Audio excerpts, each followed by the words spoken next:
What's up guys, NepentheZ here and welcome back to another episode of The Road to Glory. Doesn't that sound fantastic? Welcome back, because this is episode 2 and I'm very happy. Today we're going to be going through the starter and daily objectives, completing those, some gameplay offline in here. Going to talk a little bit about the direction of the series immediately, the first things first. Obviously I've got some comments up in here as well.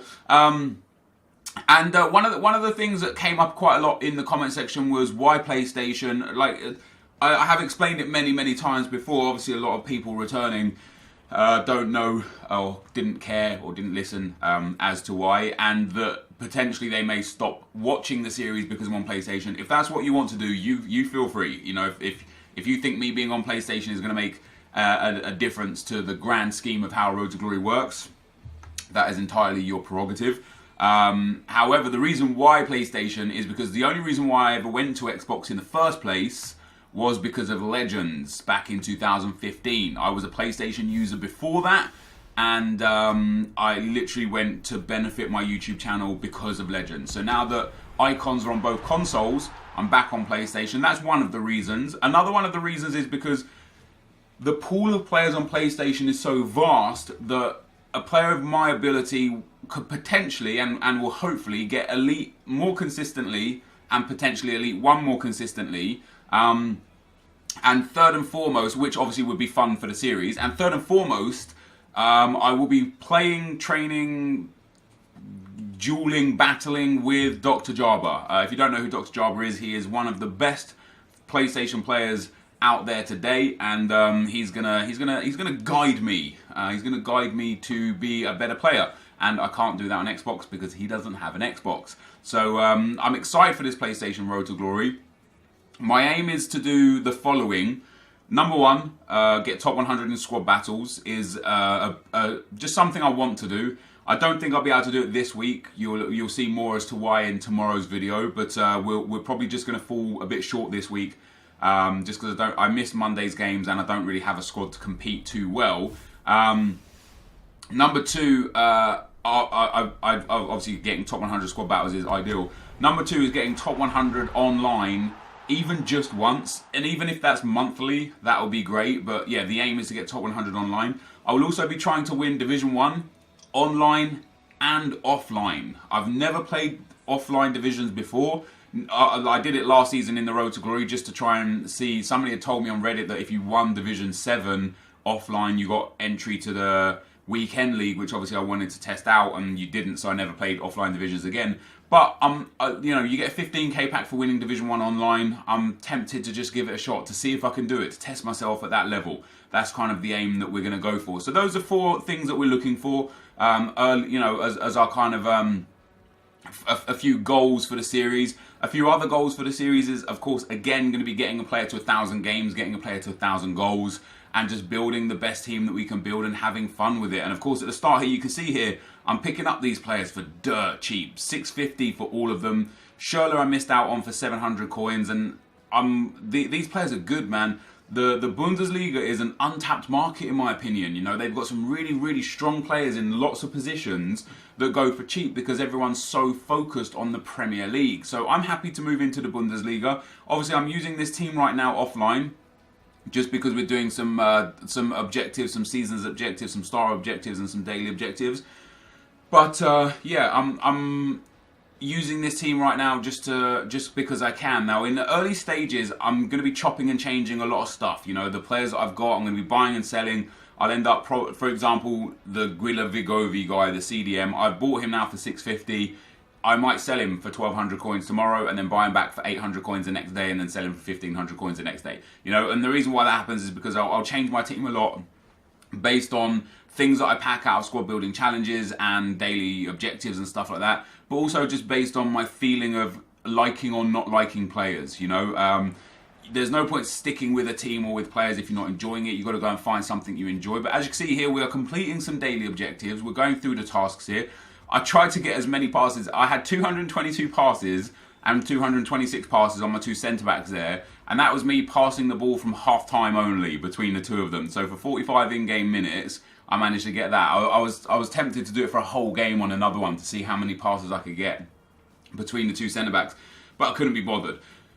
In terms of squad battles, I need a competent team to get into squad battles. I've played obviously squad battles a lot on my main account on Xbox, and I got to top 100 in there in week 1. I should get top 100 week 2 as well, so long as I don't make any mistakes.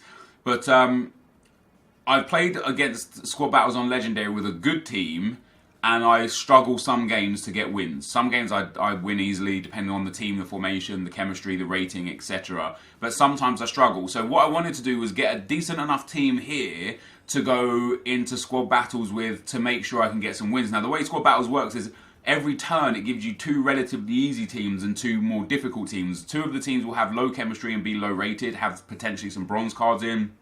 You know, just won't be like a super team. But 2 of them will be really high rated, will potentially and usually have Cristiano Ronaldo's, R9 Ronaldo's, Lionel Messi's, informed Dybalas, and they're a lot more challenging. So I know that I will be able to win the first 2, but I definitely want a team competent enough to be able to win them all. Because if I can win all my games, or at least win 3 out of the 4 games every day, I should be able to finish Elite 2 or Elite 1 for the week, which will be awesome because it will be 2 mega packs and a bunch of coins. Elite 1 is 2 mega packs and like 40k coins, and Elite 2 is 2 mega packs and I think 24k coins, something like that.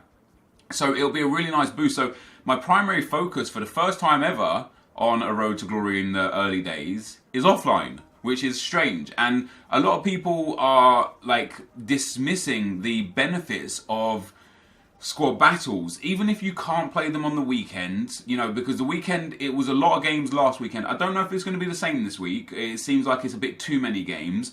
But if it is the same this week, it's 44 games of FIFA over the week, which first and foremost gives you 44 games of potentially experiencing FIFA at a level that's comfortable for you, but a little more challenging so that it can help your online play. So for example, if if you're struggling online and you struggle on semi-pro or on offline, put it up to professional. Start learning the game at professional. It'll make you a better online player. But also you get 44 games of coins, earning coins, match coins, 44 games. And with squad battles, once you get to a position where you can have 2 semi-decent teams, you don't ever want to waste fitness on squad battles players, right? So make sure you've got 2 half-decent teams to play at a level that you're comfortable with.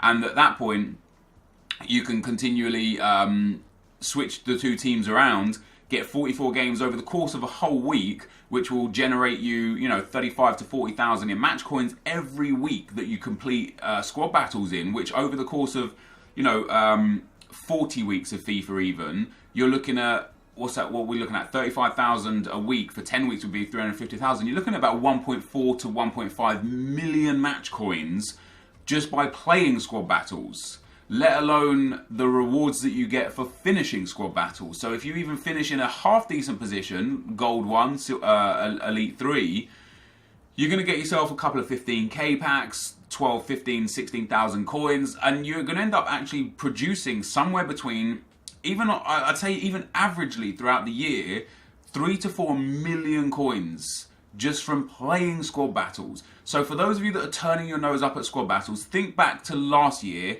and what you wanted at the end of the year, what you couldn't afford. And now think this year and think, wow, if I actually play squad battles and I can generate myself, even if you don't play all of the games and you only play half of them, you can generate yourself 1 to 2 million coins. That's 1 to 2 million coins. That might be enough to buy you that icon that you desperately wanted, or that Cristiano Ronaldo, or that Team of the Year Kante.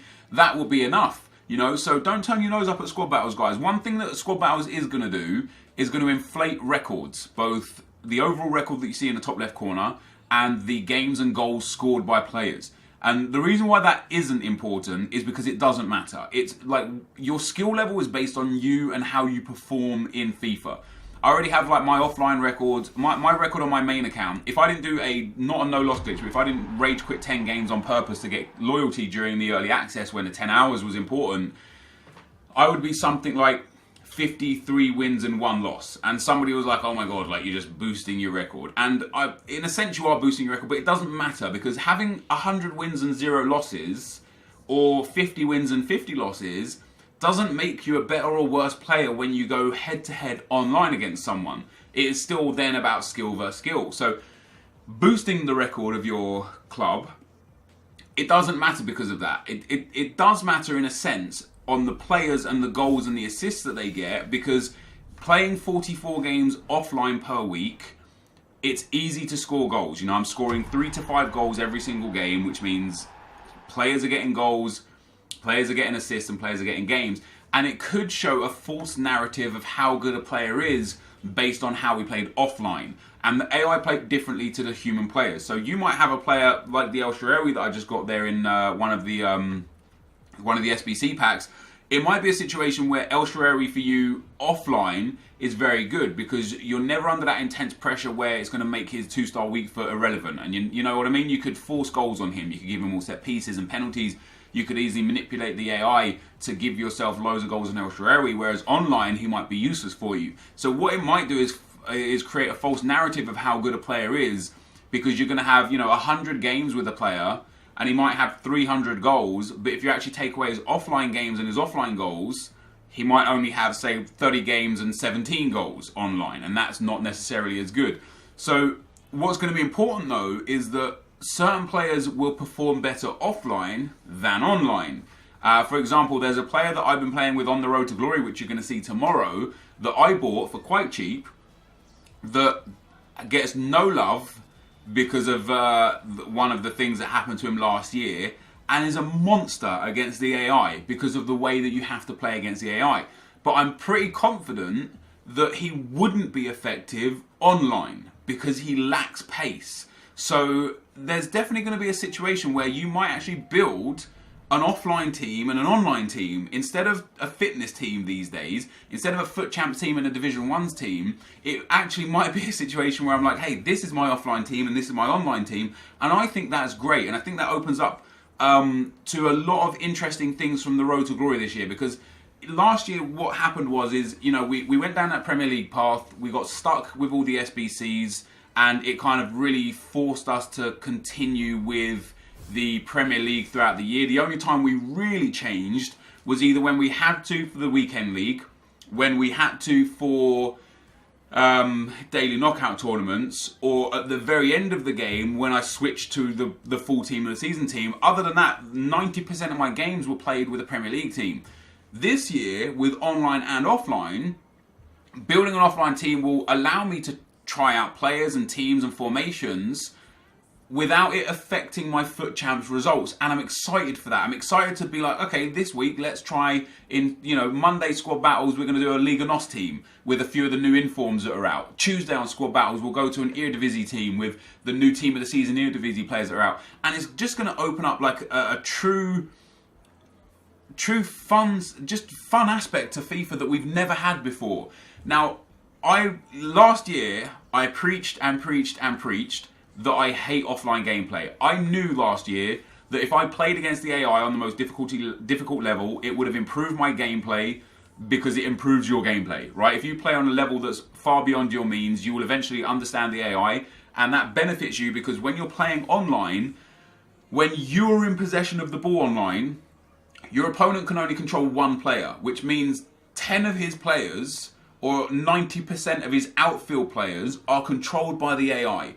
So other than the one person that he's controlling, or she's controlling, you are essentially playing against the AI. So if you can learn to master the AI offline, you're going to give yourself a distinct advantage online, because you're used to how the AI handles itself.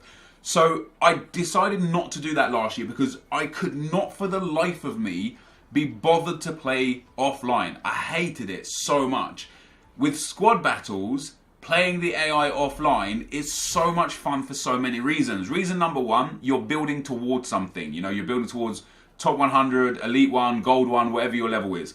Number two, it's very comfortable to test out new players and formations, which is great. But number three, which I think is the most important thing, is that the AI this year plays like a human. To my understanding, they've based the way the AI plays this year off of the combination of games of professional players. So they take, they track how they play and they implement that into the AI. And what that causes is, it causes a more realistic game against the AI, where they're not just monotonous following orders. It's different, it's random, it's strange. There are some games that I played where, you know, the AI had Cristiano Ronaldo and he was there doing elastico flicks and fake Rabonas and long shots, and they sweat the ball. You know, they'll do tiki-taka passing. They'll do, like, what I love most about it is if they go 1-0 down, they'll go aggressive and high pressure and attacking. And the later the game gets, if they're still behind, they'll go ultra attacking and all out attack. And in the late stages, they'll put their keeper in the box. That never used to happen last year. And alternatively, if they go 1-0 up, they go a little more defensive. The later the game goes on, the more defensive they get. And it emulates a true human player, which has never been in FIFA before, not to this level. If it has been in FIFA, it's never been as good as this. So you got to say kudos to EA, because they've done a great job of finding a way to make the AI enjoyable to play. So for those of you that were like me last year and the year before and all the years before that, saying AI is boring, can't be bothered with AI, you know, just boost records, boost stats, give it a try, because you might just be surprised. It is quite fun. You can see here I'm going to go into Griezmann's squad. What we're going to do is we're going to play the Griezmann squad for squad battles to complete the daily and the what's the other one called? The starter objectives and the daily objectives. The reason why I did it on a lower difficulty is because I wanted to guarantee the points. If you play on a higher difficulty, if you play on Legendary and lose, you'll still get 1,200 points. I probably would have lost because my team isn't quite good enough yet, especially not against this Griezmann squad with like this 99 Griezmann and such. But I wanted to guarantee myself some points, and as I said earlier on in the video, I'm not going for top 100 in squad battles this week. Or, I mean, I'm going to try, sure, I'm going to try and win every game, and if I manage to sneak in, that's great, but I'm already too far behind, so I don't think I can make it. But you can see there, just off that one Antoine Griezmann game, we managed to make it to Silver 3. And that's with me a day behind, and we're still on Silver 3. So it's very, very plausible for me to make it into the high golds, low elite stages, maybe Elite 1. Which I'm obviously very, very excited about. And as I say, guys, I do recommend that you guys give it your best and go for squad battles. You will be surprised. Moving on to some comments, guys, from the last video. Ewan's channel says, why haven't I got my packs or loans when I ordered the Icon Edition? This is an issue a lot of people are having, Ewan. So the word from EA is that supposedly everyone will get it when the full game is released. So, by the way, that was the pack that I got for completing the starter objectives. I got 83 Perrin. Now, he is untradeable, and he's not necessarily in a league that I care too much about, but that's not a bad card to pick up for free. You know, an 83 rated, he'll do good in a squad builder challenge at one stage or another. But yeah, so all of you that missed out on your packs, your Ronaldos, your Team of the Week pack, and your 15k packs, it will all get issued to you on the 29th when the full game is released. Also, that's what the word from EA is. Tim Walters says, I didn't get the option to unlock the balls and club kits in the catalogue. Can I do anything about this, you think? You know what's funny, dude? I didn't have that option either on my Xbox account. I was like last year at the start of the Road to Glory, you can buy all the balls and kits and discard them, and it will give you around 6,000 to 7,000 coins normally. This year, I got about 1,800 coins from the few balls that it let me unlock, and like a lot of the kits just weren't there for me, and that's pretty bizarre, isn't it? It's strange. But yeah, that's how it is. So here you go, guys. Again, you see me. A lot of these players, some of them were first owner from the packs we've got. Some of them were tradable. Some of them were untradeable. I love the fact now, though, that it tells you whether it's tradable or untradeable on the actual menu.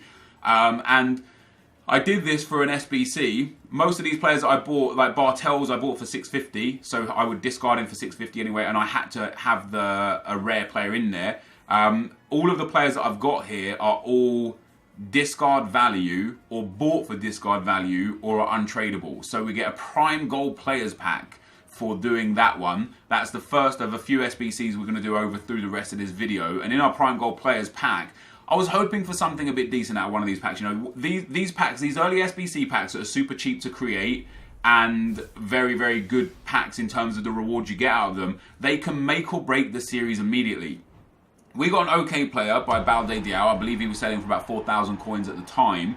So I sold him for 4,000, I think bang on 4,000. I also got Carlos Vela in there, which is a good player. I thought he would be worth 3,000 or 4,000 as well, but he wasn't. He was only worth like 1,200, 1,300. So I sent a lot of the stuff to the club just to keep it, but I sold Balde Diao. Now, how much I spent on the actual SBC, the fact that I got 4,000 coins back and 11 players to send into the club, that was a bargain. However, I would love at one stage or another over the next few weeks with these early SBCs to pack something nice and big, you know, just something meaty to give me a real good boost and put me in a strong position for the first weekend of FUT Champions. Sam Feder says, how come you're on PS? We've actually already been through that from the start of the video. Dylan Patel says, Nep, if you want, I can gift you the boosts.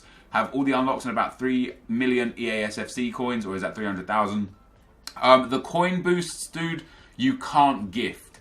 And you might be able to gift it. It might give you the option to gift to someone, but it doesn't come through this end. The coin unlocks are something you have to unlock yourself. And the reason why that is because otherwise you could just continually gift them to brand new accounts, play the games, get the coins, transfer the coins. It would be a coin farming method. So the coin unlocks and the coin boost, you have to earn yourself. I'll get to them eventually. You know, it'll be a nice boost when we do get to them. I've already got myself in a good point this video. You know, last video I was talking about how I was at a disadvantage compared to other YouTubers, but that doesn't really matter. The important thing is how we take what we've got and how we go forwards with that. And I'm already happy with what I've got. Yeah, sure, I missed out on a few things here or there. I missed out on Monday's games of squad battles, but we're already in a real good position. I've got a nice, healthy bank of coins already, a semi-decent team, and a lot of players and consumables in the club that has been able to kickstart us. So once we get into the full swing of things, once we get that first set of rewards from squad battles, we can really start to put together our first FUT Champs team. Of course, I still have to qualify for FUT Champs, which I'm going to do over the next few days, hopefully. But yeah, if I can finish Elite 1, and that's my aim, I think, for squad battles on this account this week. Elite 1 will give me 40,000 coins and 2 mega packs. With all the other stuff that we earn throughout the week, all the coins that we earn and the squads that we build, the trading that we do, the SBCs that give us packs, I will be very upset if I'm not going into week 1 of FUT Champs with a decent team. I don't know if I want to do one team on week 1 of FUT Champs, or if I want to do 2 teams, or if I want to use one team for FUT Champs and one team for squad battles. But yeah, like I say, squad battles right now is an interesting one over the weekend league, and one of the comments was, let me see if I can find it. It's from I'm Illusion, says, Neppy, you're going to be playing squad battles during the weekend league when the weekend league starts up. And it depends. Initially, my answer is yes, especially if I'm getting top 100. If I'm not getting top 100s, then maybe a few I'll play on the weekend league. Because if I can't get top 100, you know, if I'm just not able to get enough points per game, but I'm comfortably in Elite 1, I'll just keep to Elite 1. I'll keep playing to Elite 1 offline, which will be fun.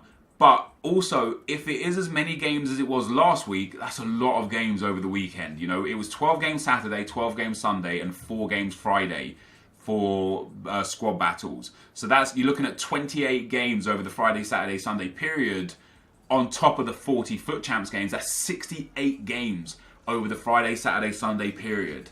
That is a lot of games to force in whilst doing 2 YouTube channels, trying to have a life, doing all the editing.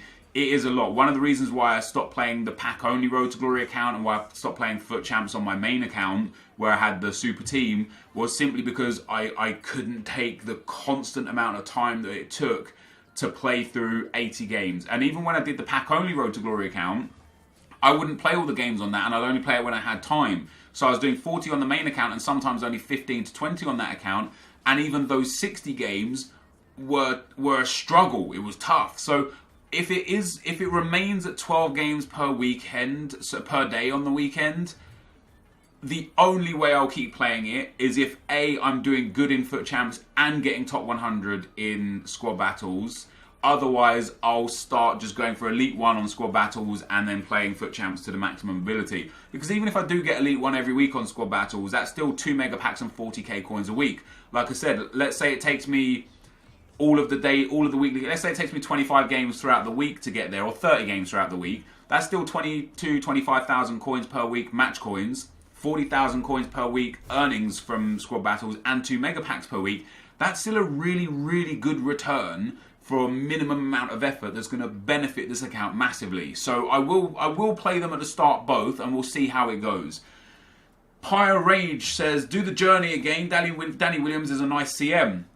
So if you guys don't know, I'm going to give you some spoilers about the journey here. If you don't want to hear the spoilers about the journey, mute your audio until I put my hand up like this again. I'll just do this to let you know that this has finished. But if you do want to hear the spoilers, or if you know already, carry on listening. I've given you fair warning here. So, in the journey, you get an Alex Hunter and you get a Danny Williams, which is his friend in the journey. One comes as a centre mid and is quite decent, not great, and Alex Hunter comes as a striker from either PSG, Atletico Madrid, or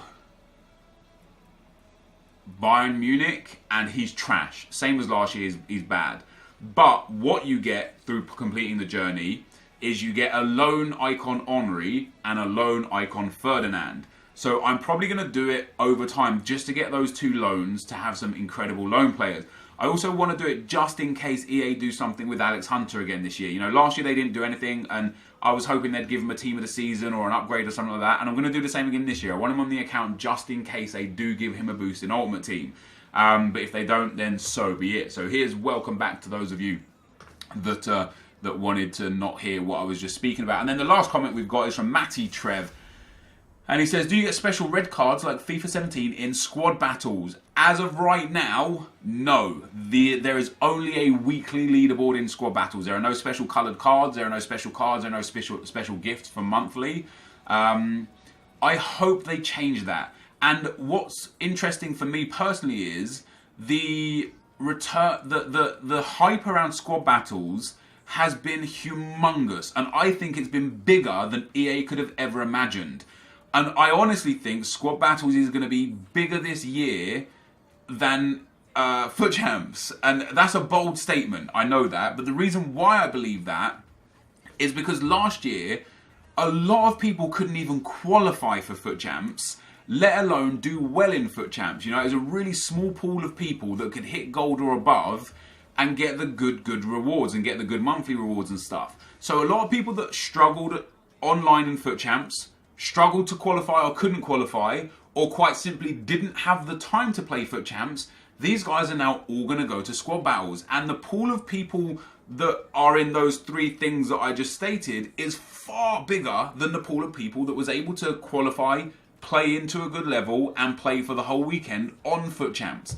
Now, obviously, the sad part is that the squad battles rewards aren't quite nearly as good as Foot Champs, but finishing gold 1 in squad battles is equivalent to finishing silver 3 in Foot Champs. So if last year silver 3 was kind of like an average for you, which, you know, was like 8, 9, 10 wins, you might be better off playing squad battles. So I think a lot of people are going to go to squad battles, and what that will create is that will create an issue where, or not an issue, an instance where people crave the knowledge for squad battles. They'll want to see the rewards, the packs, they'll want to see the top 100, they'll want to understand how to beat and how to play against the AI and how to manipulate it. They're going to want that in their life. And that's going to cause a huge demand for content from squad battles. So what I hope is that the hype around squad battles encourages EA to change their mind on no monthlies or nothing special. And maybe they can do a thing where, you know, once a month for 1 week a month, everyone that finishes in gold or above gets an inform pack or something like that. You know, maybe just the sheer volume of people that play squad battles will actually eventually encourage EA to change the reward structure. I don't necessarily think it's going to happen, but it would be nice if it did happen. So guys, here we are again. We did one of the SBCs again. I went and used some more of the players that I picked up. You see me buying and selling players a fair bit throughout the video. I picked all these dudes up for mad cheap. I went and did the no loss glitch against the AI. This SBC cost me, what, less than 8,000 coins, and we get a mega pack, and then for completing the set we get a rare mega pack, which is obviously a 55k pack and a 35k pack.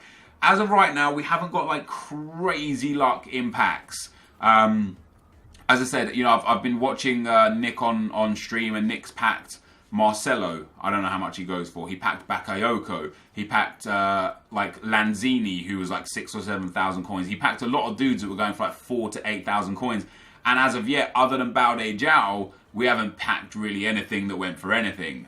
So it would be kind of nice to be able to get a marquee player that's going to sell for a nice sum of money. In our first pack there, we didn't get a flash, we didn't get a board down, but what we did get was a Jack Butland, which is quite nice because he did have some value. Can't remember if I sold him immediately or kept him. I think I sold him because in this pack we also got No, not in this pack we also got. In the next pack we also get another Premier League goalkeeper. But yeah, he sells for like 4,000 coins. So I'm pretty sure I listed him up because there's an 81 goalkeeper who doesn't have great stats. I wanted to get rid of him. But we kept Gulam, we kept Vieto, we kept Hernandez and Gradel. We kept all of these common cards which are going to be important for other SBCs. Managers, contracts, all obviously important. But I did list the contracts and fitness cards because I would much prefer the revenue for those things than using them myself. You know, it's far more important for coins, and then to be efficient with fitness and contracts through the bronze pack method is much better. I think I listed Stamford Bridge for a couple of hundred coins just to see if it would sell. I actually believe it did sell as well, so it's not like the craziest amount of coins. And then as well for the LA Galaxy badge, that one didn't sell, so I just discarded that one and we made a few extra coins there. So we're up to like 15,000 coins at this stage. And then our rare mega pack, guys, this is obviously the biggest pack we've opened so far, our 55k pack. We do get a flash, so it is a board down. It wasn't a inform, it wasn't a walkout, and it wasn't a icon, obviously, but it was 84 Khedira. Now, I thought Khedira would be 15, 18, 20,000 coins, but at the time I packed him, he was like 6,000 to 8,000 coins. So that was a little bit disappointing, but we also got Aduriz and Jordan Henderson and Mignolet and Krykowiak. Now, out of those, Khedira and Aduriz are big players because they're 84 rated, so they're eventually going to come in extremely useful, and they're usable players right now against the AI. Mignolet and Henderson are important because when Mane gets his Player of the Month card, potentially Friday, that you're going to require Liverpool players, I'm sure of it, and Premier League players, I'm sure of it. So Henderson and Mignolet specifically are huge players for that reason. Krykowiak as well is an important player for that reason. So that wasn't a bad pack. It wasn't a crazy good pack. Again, the contracts and fitness cards and stuff, I'm going to list all of that up. We'll get some coins back for that. I actually got the Napoli badge, which is going to become my badge now because it's got the N on it. So the Napoli badge is going to be my badge for the rest of the year. I believe Old Trafford, much like Stamford Bridge, I listed up for a couple hundred coins and got rid of that. The Bundesliga manager and the other item I kept, and then the kit we sold. And that takes us to where we are right now. I haven't had the greatest luck with the SBC so far, but what I'm doing is, as I said, I'm building a foundation in the club. You know, we've got like over 200 players right now, 121 players right now. And most of those are gold, not really that many bronzes. Haven't done much bronze pack method right yet. I've got a usable team for offline. We haven't even completed all of the SBCs yet. You know, we've still got a good spot to go in. I've still got the hybrid leagues and the hybrid league and nations, I believe. And they offer 55k packs, 45k packs. One of them offers a rare players pack. So I've still got a lot of good stuff to go. And then come Monday, I'm going to have whatever I can get from the squad battles rewards. Now, I'm not going to do any more SBCs just yet. I'm going to do trading and just playing to try and generate coins. The reason why, you can see what I've got available right there on screen actually. The reason why I'm not going to do many or any SBCs just yet is because I want to wait until the one to watch items are in packs before I do those packs. Because I know I could go and complete the SBCs and get those packs and keep them in the store, but I know what I'm like. I won't end up keeping them in store. I'll end up opening them on the hopes that I get an icon or a high rated player or something. But if I just leave the SBCs till now, when ones to watch cards come in packs, people are going to spam packs, which is going to reduce the price of the bang average players that you need for the SBCs, which means it's going to be super cheap for me to do SBCs that give really good rewards. And in the packs, hopefully we can pack ourselves a one to watch card. Now, just to end the video off here, guys, just want to show you one way that I was trading. Nastasic right now, recording this video, is about 1,800 coins a card right now. I don't know why his price went up, but I was just bidding on him loads on open bid at 650. I was getting him, which was nice, and I was selling him for 1,100. It was great. Yeah, sure, it's only like 400 coins after tax per card, but you do that 10, 15 times, you make yourself 4,000 to 6,000 coins. That's enough to buy yourself, you know, an Aurier or a Nathaniel Klein or a Luke Shaw or a Michael Keane. You know, that's a big player that you're getting. You can see here that I did actually get all of those guys. So that, guys, is going to be the end of the video for today. If you did enjoy, be sure to leave a like, rating, comment, and subscribe to my channel if you haven't already. But for now, guys, I'm out. Peace.